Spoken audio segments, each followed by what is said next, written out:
Bonjour mes amis, David Simon, né Yassine. Comment allez-vous en ce beau jour? Lundi 12 novembre 2019, vous avez passé un excellent week-end. Je suis ravi, je vous souhaite le bienvenu. Dans tous les cas, on va aborder des questions aussi sur les réseaux sociaux LinkedIn et les réseaux sociaux Facebook. On a tous des objectifs personnels, professionnels, je dirais sportifs ou amicaux. On vous met dans une case qui ne vous correspond pas. C'est dur de vivre dans une case. Alors sortez du lot, sortez de ces cases, élevez le niveau. Ça c'est important, élevez le niveau. Et parce que vous êtes différent, faites vos différences une force. Et cette différence, sortez du lot. Dans tous les cas, mon compte LinkedIn est consulté aujourd'hui dans le secteur de la formation et coaching, Astral, secteur de l'assurance, AXA Assurance, parce que je suis commercial chez AXA, voilà, assurance.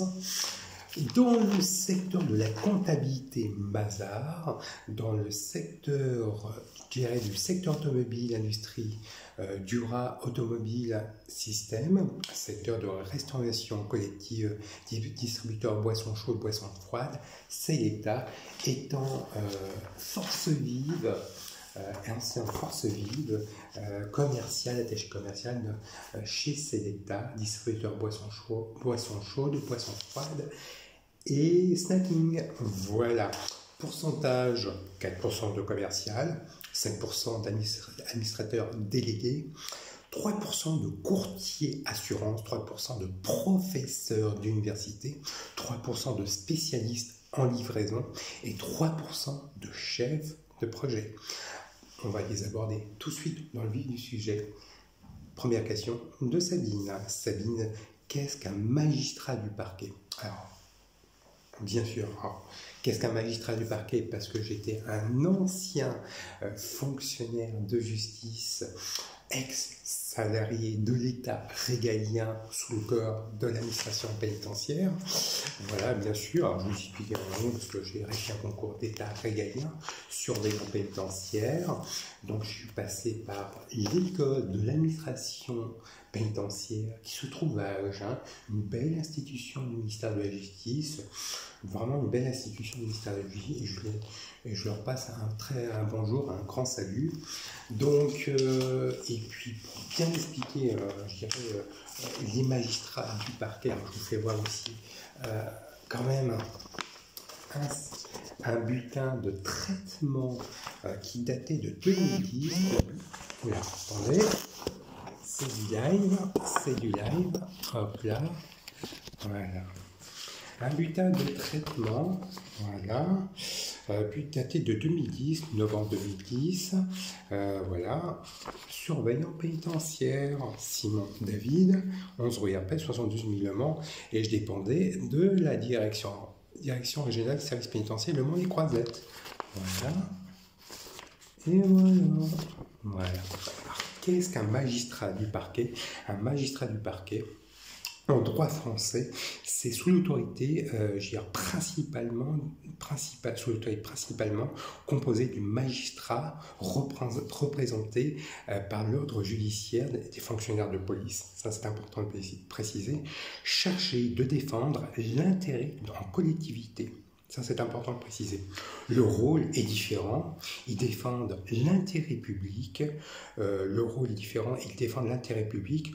Procureur de la République et substitut du procureur de la République, ils sont placés sous l'autorité directement du garde des Sceaux. Et le rôle est essentiellement répressif et ils ne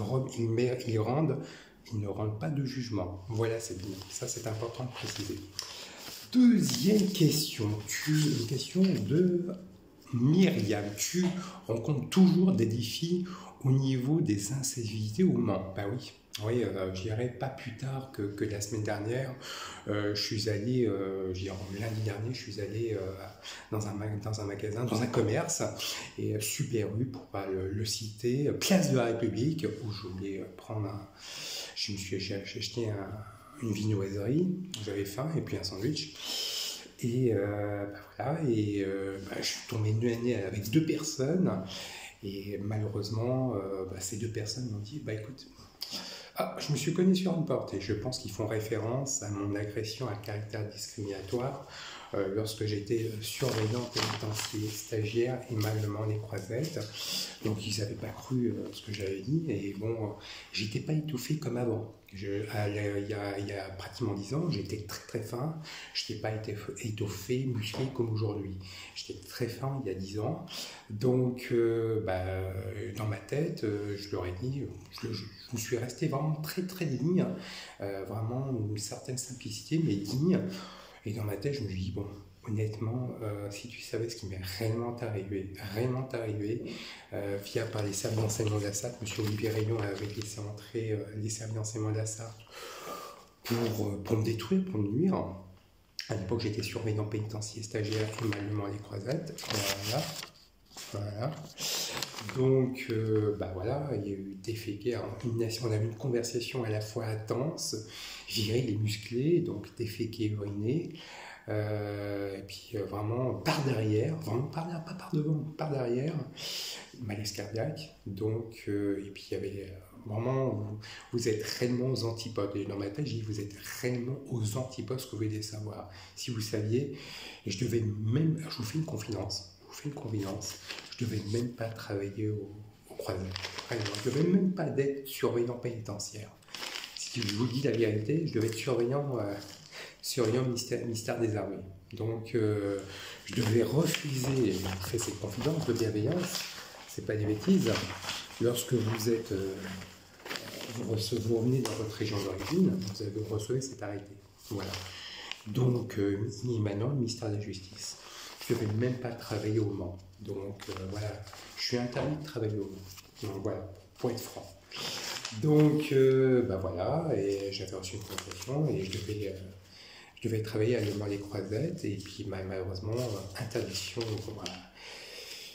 Et je ne pouvais pas travailler. Voilà, et j'ai désobéi aux ordres et j'ai travaillé je dirais, émalement les Croisettes, centre pénitentiaire, et je ne devais pas être présent ce jour-là, je ne devais même pas être au poste de parole avocat. Ça, c'est cette convidence de bienveillance, mais aussi, je dirais, de politesse. Et ça, c'est important de préciser. Et puis, malaise cardiaque, conversation intense, physique et musclée. Donc, voilà. Donc, si vous saviez, pour la personne, si vous saviez, vous êtes réellement aux antipodes ce qui devait m'arriver. Voilà, tout simplement. Et puis, mercredi, je suis allé mercredi à côté du TGI pour des raisons professionnelles. Pour le TGI, je suis interdit d'aller dans un tribunal de grande instance, ni dans un commissariat, ni dans un gendarmerie. Alors, il faut le savoir. Et je suis passé au TGI, j'ai aperçu des auxiliaires de justice, avocats de barreau du Mans.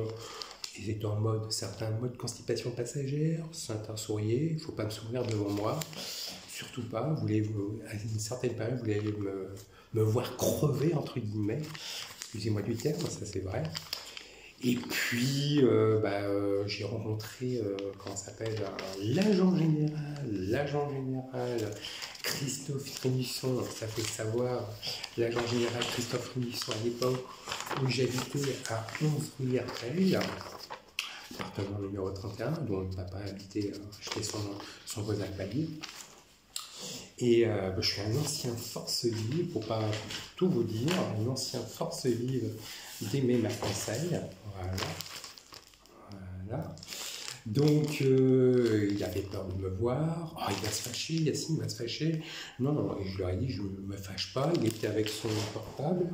Voilà, il était avec son portable. Non, il va se fâcher, Yacine. Non, je ne me fâche pas. Au contraire, vous connaissez mon élégance oratoire, mon empathie, mon aisance relationnelle, j'irai mon élégance de communication. Je ne suis pas en jachère de communication. Au contraire, j'ai une expression volubile, je suis une empathie. Et voilà, moi, j'aime pas qu'on me prenne pour un idiot. Donc, il était en mode constipation passagère, visage blême, avec son téléphone portable.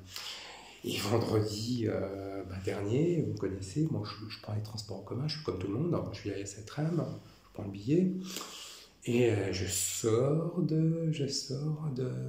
dirais, de cette rame, transport en commun, et malheureusement, je suis tombé sur quelqu'un qui m'a dit sale. Je dis pas le mot, et je dis, pour être franc, réellement franc, moi je suis sur le reflet de l'humanité. Donc, toutes ces incivilités, oui, Myriam, ces incivilités sont nauséabondes.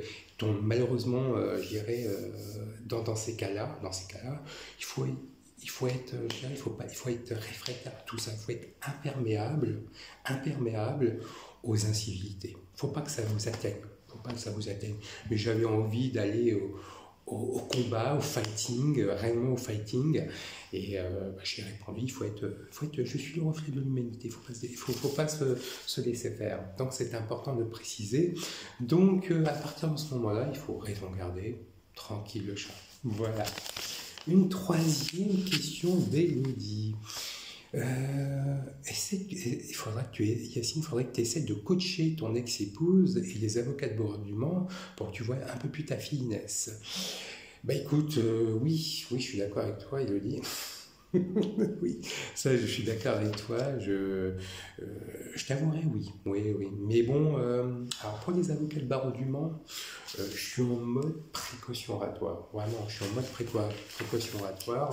Bon, tu me connais, Yoli, moi, Yoli, les avocats de barreau du Mans, je suis un ancien fonctionnaire de justice au poste de parole avocat, ex-surveillant pénitentiaire sous le corps d'administration pénitentiaire, donc je prends quand même des précautions oratoires.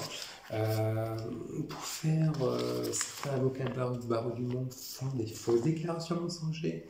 Voilà, moi je n'invente pas. Voilà, ça c'est le tampon du TGI. Voilà, je n'invente pas. Voilà, c'est celui-là.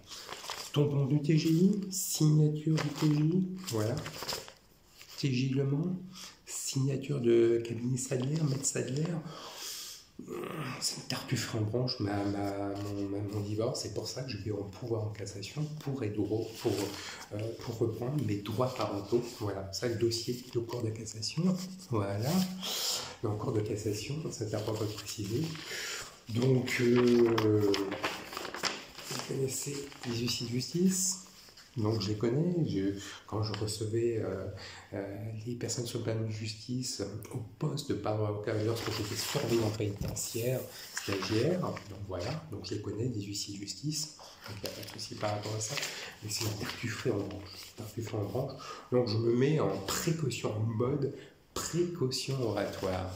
Et pour mon ex-épouse, et ça c'est important de préciser, mon ex-épouse Laurence Vérité-Simon, elle est en mode, je dirais, elle est en jachère de communication. Et ça c'est malheureusement, lorsqu'elle vient le mercredi ou le samedi, je dis bon voilà, je suis plutôt en mode bienveillance, t'as passé une excellente semaine, ça va, comment va Inès, tout va bien.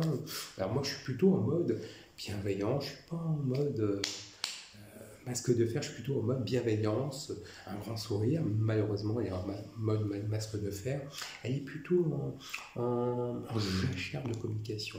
Et c'est là que je le dis honnêtement, quand vous êtes je dirais, en situation de divorce, séparation, essayez sincèrement, je le dis, moi, c'est mon expérience personnelle et professionnelle, briser la glace, détendre un peu l'atmosphère et essayer de communiquer. Malheureusement, vous savez, moi j'ai appris moi j'ai 18 ans de vie commune avec mon ex-épouse Laurence Vérité-Simon. Je me rends compte avec du recul et avec un peu plus de recul, je me suis remis en question, que j'ai vécu pendant 18 ans avec mon ex-épouse Laurence Vérité-Simon. À chaque fois que je me réveillais, je suis le premier, je me réveillais le premier parce que je suis un lève-tôt. Je lui disais bonjour, elle ne me disait pas bonjour. Je l'embrassais, mais elle ne me disait pas bonjour. Donc voilà, il faut savoir. Donc quand une situation de divorce, de séparation, on dit bah mais zut, pendant 18 ans de vie commune, tu as vécu avec une personne, malheureusement, qu'elle ne te disait pas bonjour. Voilà. Moi, je suis plutôt quelqu'un de bienveillant, je suis matinal, je suis bonjour, c'est une élégance de politesse et bienveillance. C'est une marque de politesse. Donc, non, pas de bonjour à mon égard pendant 18 ans. Donc, vous imaginez bien. Donc, elle n'est pas très communicative. Donc, j'essaie vraiment de briser la glace. Voilà, c'est comme ça. Mais bon, 18 ans vie commune, dire pas mon jour. À un moment, il faut bien divorcer. Comme disait Nelly Jousserand, ancienne avocate générale, c'était mon ex-supérieur hiérarchique, côté magistrature, castratrice. Donc voilà. Donc oui, j'essaie de la coacher, mais très difficile. J'essaie de joindre l'humour. Comment ça va? Tout va bien, avec un sourire. Mais bon, c'est comme ça fait partie aussi des épines de la vie. Les épines de la vie, le plus important, c'est notre finesse, qu'elle puisse s'épanouir, qu'elle puisse réellement,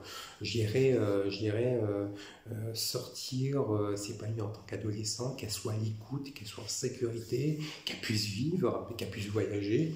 Et j'ai eu la chance de lui donner un des privilèges, qu'elle puisse voyager à travers le monde. Voilà, ça va grâce à mon service militaire, 15 années 95 04. Voilà.